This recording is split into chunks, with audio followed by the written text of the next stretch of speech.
Hello दोस्तों, क्या हाल है। आप देख रहे हैं इंपॉर्टेंट और सचोट न्यूज, जहां मिलती हैं आपको देश और दुनिया की तमाम बड़ी खबरें सबसे पहले और सबसे विश्वसनीय रूप में। कृपया वीडियो को लाइक और चैनल को सब्सक्राइब करें और कमेंट बॉक्स में जरूर बताइए कि आप ये वीडियो कहां से देख रहे हैं। तो चलिए शुरू करते हैं आज के वीडियो को। Bengal voter list update, 10 lakh से अधिक वोटर्स गायब।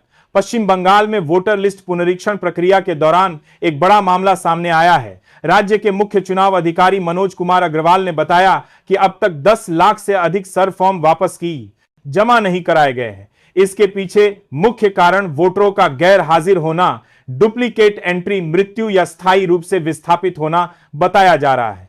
अधिकारियों ने 7 करोड़ से अधिक फॉर्म बांटे थे, जिनमें से 4.55 करोड़ का डिजिटलाइजेशन पूरा हो चुका है। नक्सलवाद समाप्ति की ओर, 2026 तक सरेंडर की मोहलत। सुरक्षा बलों की लगातार कार्रवाई के बाद नक्सल संगठन एमएमसी स्पेशल जोनल कमेटी ने बड़ा प्रस्ताव दिया है। उन्होंने महाराष्ट्र, मध्य प्रदेश और छत्तीसगढ़ के मुख्यमंत्रियों को पत्र लिखकर 15 फरवरी 2026 तक हथियार छोड़ने की पेशकश की है। बदले में नक्सलियों ने सरकार से इस तारीख तक एंटी माओवादी ऑपरेशन रोकने की अपील की है। हाल ही में नक्सली नेता हिडमा के मारे जाने के बाद यह सरेंडर की तैयारी नक्सलवाद के खात्मे की उम्मीद बढ़ाती है। भारत में बनेगा हैमर। फ्रांस के साथ बड़ी डिफेंस डील आत्मनिर्भर भारत को मजबूत करते हुए भारत इलेक्ट्रॉनिक्स लिमिटेड और फ्रांस की सैफरन ने भारत में खतरनाक हैमर स्मार्ट हथियार बनाने के लिए समझौता किया है। 50-50 हिस्सेदारी वाली एक्सान ने बड़ी डिफेंस डील बांध के भारत इलेक्ट्रॉनिक्स लिमिटेड और फ्रांस की सैफरन ने भारत में खतरनाक हैमर स्मार्ट हथियार बनाने के लिए नई संयुक्त कंपनी इसका उत्पादन करेगी। यह अत्यंत सटीक एयर टू ग्राउंड हथियार राफेल और तेजस जैसे लड़ाकू विमानों पर लगाया जाएगा। इस डील से समय के साथ लगभग 60% उत्पादन भारत में ही होगा, जो देश की रक्षा शक्ति को बढ़ाएगा। सर और घुसपैठियों पर सपा का हमला। समाजवादी पार्टी के राष्ट्रीय महासचिव रामगोपाल यादव ने सर मतदाता सूची पुनरीक्षण प्रक्रिया और डिटेंशन सेंटर के मुद्दे पर सरकार पर निशाना साधा है। उन्होंने कहा कि देश में सरकार अभी तक एक भी घुसपैठिया नहीं पकड़ पाई है, फिर भी मुख्यमंत्री डिटेंशन सेंटर बनाने की बात कर रहे हैं। यादव ने सर प्रक्रिया में लगे 16 लोगों की मौत का मुद्दा भी उठाया और कहा कि चुनाव आयोग ने संतोषजनक जवाब नहीं दिया है। उन्होंने कहा कि जनता ऐसे लोगों का इलाज करेगी जो सत्ता के लिए देश की एकता को खतरे में डालते हैं। राम मंदिर शिखर पर ऐतिहासिक ध्वजारोहण, पीएम मोदी ने की पूजा। अयोध्या में रामलला की प्राण प्रतिष्ठा के बाद आज प्रधानमंत्री नरेंद्र मोदी ने मंदिर के 161 फीट ऊंचे शिखर पर भगवा धर्म ध्वजारोहण किया। अभिजीत मुहूर्त में यह 2 किलो की केसरिया ध्वजा फहराई गई, जो मंदिर निर्माण की पूर्णता का संदेश देती है। ध्वजारोहण से पहले पीएम मोदी ने गर्भगृह और शेषावतार मंदिर सहित सप्त मंदिरों में पूजा अर्चना की। इस भव्य आयोजन में मोहन भागवत, सीएम योगी और कई हस्तियां शामिल हुईं। दिल्ली प्रदूषण, सरकारी प्राइवेट दफ्तरों में 50% WFH। दिल्ली में प्रदूषण का स्तर लगातार खराब होने के कारण सरकार ने सख्ती दिखाते हुए बड़ा फैसला लिया है। ग्रैब के तीसरे चरण के तहत दिल्ली के सभी सरकारी और निजी दफ्तरों को आदेश दिया गया है कि वे 50% कर्मचारियों की क्षमता पर ही काम करें। बाकी कर्मचारियों को तत्काल वर्क फ्रॉम होम WFH शुरू करने को कहा गया है। यह कदम राजधानी में जहरीली हवा के खिलाफ लोगों के स्वास्थ्य को ध्यान में रखते हुए उठाया गया है। बिहार स्पीकर पद पर बीजेपी जेडीयू में खींचतान। बिहार में विधानसभा अध्यक्ष के पद को लेकर भाजपा और जदयू गठबंधन में खींचतान की खबरें सामने आ रही हैं। दोनों ही दलों में इस पद के लिए आपसी सहमति नहीं बन पा रही है, जिससे नामों पर चर्चा तेज हो गई है। राजनीतिक जेडीयू गठबंधन की खबरें की सरमार दे करते हैं, जो है नामों को खारा है।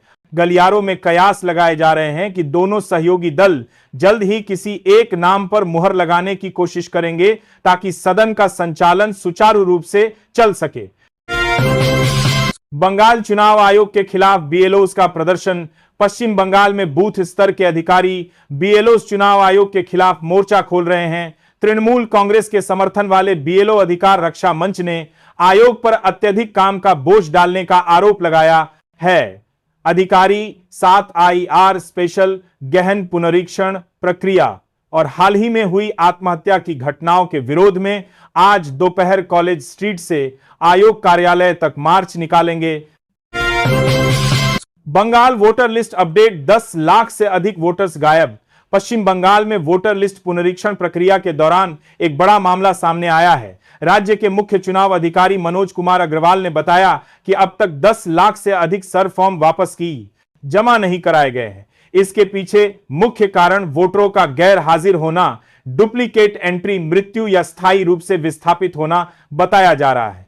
अधिकारियों ने 7 करोड़ से अधिक फॉर्म बांटे थे, जिनमें से 4.55 करोड़ का डिजिटलाइजेशन पूरा हो चुका है। नक्सलवाद समाप्ति की ओर, 2026 तक सरेंडर की मोहलत। सीएम योगी का उद्घोष, राम मंदिर ध्वजारोहण, सांस्कृतिक पुनर्प्रतिष्ठा। मुख्यमंत्री योगी आदित्यनाथ ने अयोध्या में राम मंदिर शिखर पर हुए ध्वजारोहण को भव्य मंदिर निर्माण की पूर्णता का उद्घोष बताया है।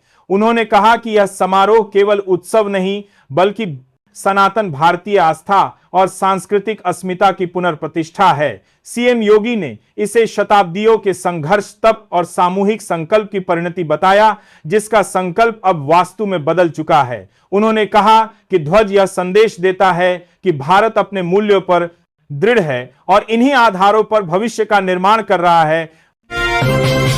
इथियोपिया की राख का बादल, भारत में उड़ानें रद्द। इथियोपिया में ज्वालामुखी विस्फोट से उठा राख का गुब्बार दिल्ली, एनसीआर समेत भारत के कई राज्यों तक पहुंच गया है, जिससे हवाई सेवाओं पर असर पड़ा है।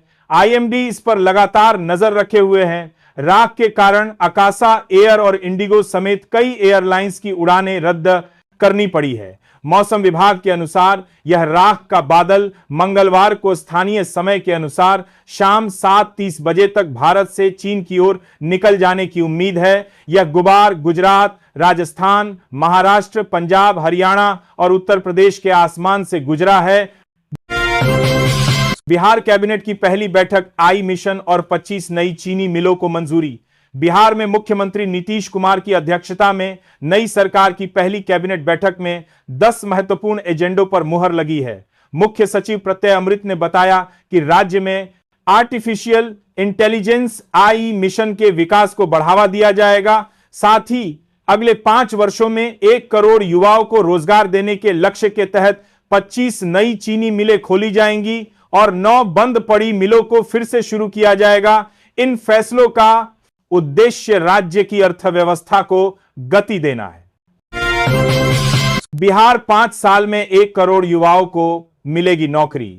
बिहार में मुख्यमंत्री नीतीश कुमार की नई कैबिनेट की पहली बैठक में अगले 5 वर्षों के लिए विकास का ब्लूप्रिंट पेश किया गया है। मुख्यमंत्री ने 1 करोड़ युवाओं को रोजगार देने का महत्वाकांक्षी लक्ष्य रखा है। इस लक्ष्य को हासिल करने के लिए new age economy, technology hub और औद्योगिक विकास पर विशेष जोर दिया जाएगा। इसके क्रियान्वयन के लिए एक उच्च स्तरीय समिति का गठन किया गया है जो इस योजना पर काम करेगी। बीजेपी ने आरोप लगाया है कि यह रैली सिर्फ अल्पसंख्यकों का वोट बैंक साधने की राजनीति है, जिसे जनता अब समझ चुकी है। बंगाल फतह का मेगा प्लान, बीजेपी ने झोंकी पूरी ताकत। बिहार चुनाव में जीत के तुरंत बाद बीजेपी ने अपना पूरा चुनावी ध्यान अब पश्चिम बंगाल पर केंद्रित कर दिया है। आगामी विधानसभा चुनावों के लिए बीजेपी ने राज्य को 5 जोनों में बांटा है और 5 महीने के मेगा प्लान के साथ तैयारी शुरू कर दी है। संगठन को जमीन पर मजबूत करने के लिए बंगाल फतह का मेगा प्लान, बीजेपी ने झोंकी पूरी ताकत। बिहार चुनाव में जीत के तुरंत बाद बीजेपी ने अपना पूरा चुनावी ध्यान अब पश्चिम बंगाल पर केंद्रित कर दिया है। आगामी विधानसभा चुनावों के लिए बीजेपी ने राज्य को 5 जोनों में बांटा है और 5 महीने के मेगा प्लान के साथ तैयारी शुरू कर दी है। संगठन को जमीन पर मजबूत करने के लिए 12 बड़े नेता बंगाल में तैनात किए गए हैं, जिनका लक्ष्य पार्टी की उपस्थिति को बढ़ाना है। कर्नाटक कांग्रेस में कलह, क्या बीजेपी को दिख रहा अवसर? कर्नाटक में मुख्यमंत्री सिद्धारमैया और उप मुख्यमंत्री डीके शिव कुमार के बीच चल रहा कोल्ड वॉर एक बार फिर चर्चा में है। दोनों नेताओं ने हाल ही में कांग्रेस अध्यक्ष खड़गे से मुलाकात की थी, जिससे नेतृत्व परिवर्तन की अटकलें तेज हो गई हैं। राजनीतिक सरकार में पूरा सीना। कर्नाटक में जानकारों का मानना है कि कांग्रेस की यह अंदरूनी कलह बीजेपी के लिए एक आपदा में अवसर साबित हो सकती है, जिससे वह राज्य की राजनीति में अपनी पकड़ फिर से मजबूत करने की कोशिश कर सकती है। अब में सब नोट हो रहा है। अखिलेश की अधिकारियों को चेतावनी। समाजवादी पार्टी के प्रमुख अखिलेश यादव ने वाराणसी के दाल मंडी में चल रहे डिमोलिशन को तुरंत रोकने की मांग की है। उन्होंने लखनऊ में प्रेस वार्ता के दौरान अधिकारियों को सीधे चेतावनी देते हुए कहा, सब नोट हो रहा है। अखिलेश ने बीजेपी सरकार पर लखनऊ के मॉल बेचने और वाराणसी में वरुणा नदी को साफ न करने देने का आरोप लगाया। उन्होंने कहा कि बीजेपी सरकार विकास के नाम पर विनाश कर रही है। सीएम योगी का उद्घोष। राम मंदिर ध्वजारोहण, सांस्कृतिक पुनर्प्रतिष्ठा। मुख्यमंत्री योगी आदित्यनाथ ने अयोध्या में राम मंदिर शिखर पर हुए ध्वजारोहण को भव्य मंदिर निर्माण की पूर्णता का उद्घोष बताया है। उन्होंने कहा कि यह समारोह केवल उत्सव नहीं, बल्कि सनातन भारतीय आस्था और सांस्कृतिक अस्मिता की पुनर्प्रतिष्ठा है। सीएम योगी ने इसे शताब्दियों के संघर्ष, तप और सामूहिक संकल्प की परिणति बताया, जिसका संकल्प अब वास्तु में बदल चुका है। उन्होंने कहा कि ध्वज यह संदेश देता है कि भारत अपने मूल्यों पर दृढ़ है